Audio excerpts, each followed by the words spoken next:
Hello, I'm Jason Stanton. This is my morning musing for Wednesday, September 2nd. It is, well, yesterday, Tuesday, I had an appointment with my investment guy. And, these are conversations that lead into thoughts of long-term goals. When is retirement going to happen? What if you died, Jason, in your late 40s or in your early 50s? What would your life insurance be for? They're just such big picture questions. Weird to be thinking, are we going to worship outdoors this Sunday? Because every day seems to have so many changes.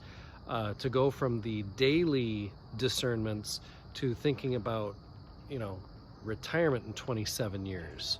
And so where should I be putting the little amount that I can away to hopefully have it grow? And as I was thinking of that and the 27 years away kind of stuff, I also was then thinking in terms of the recent past. Time, a joke that I've been saying to friends over and over, they're probably tired of hearing it now, is time has no meaning. Somebody will say, I can't remember if it was last week or last month or maybe last year, and I'll say, well, it's because time has no meaning.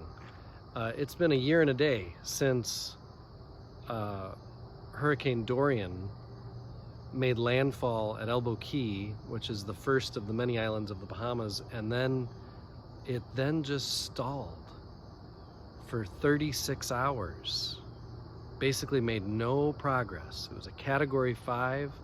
It was blowing at a consistent 185 miles an hour. It was gusting at 220 miles an hour. A level of wind and destruction I genuinely don't understand, and completely destroyed Marsh Harbor on Great Abaco, and then went after Freeport, where my wife Carla's from.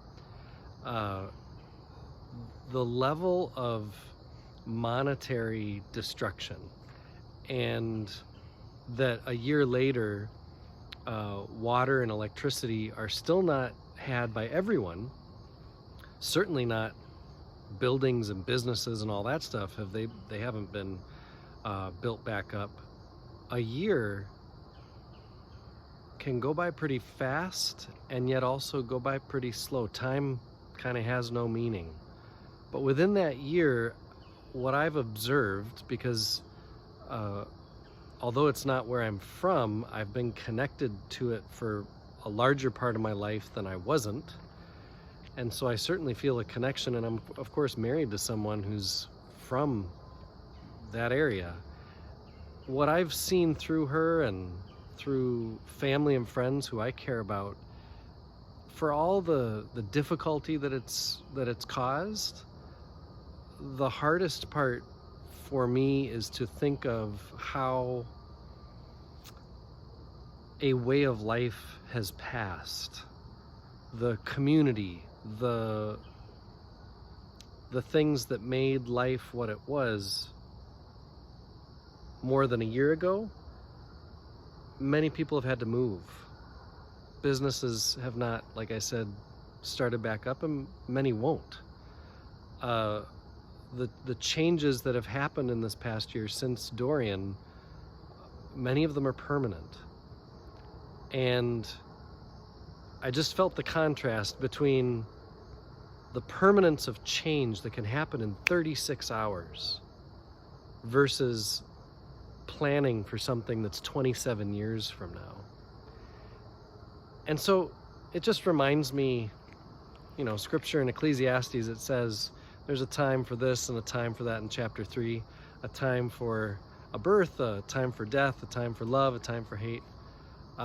It also in chapter 8 says something to the effect of, eat, drink, and be merry, for tomorrow we die. And although some days I think about 27 years from now, in case I don't die, and I need to be prepared for that, there is also a sense that we need to cherish what is, because tomorrow is promised to no one, and things can change in an instant.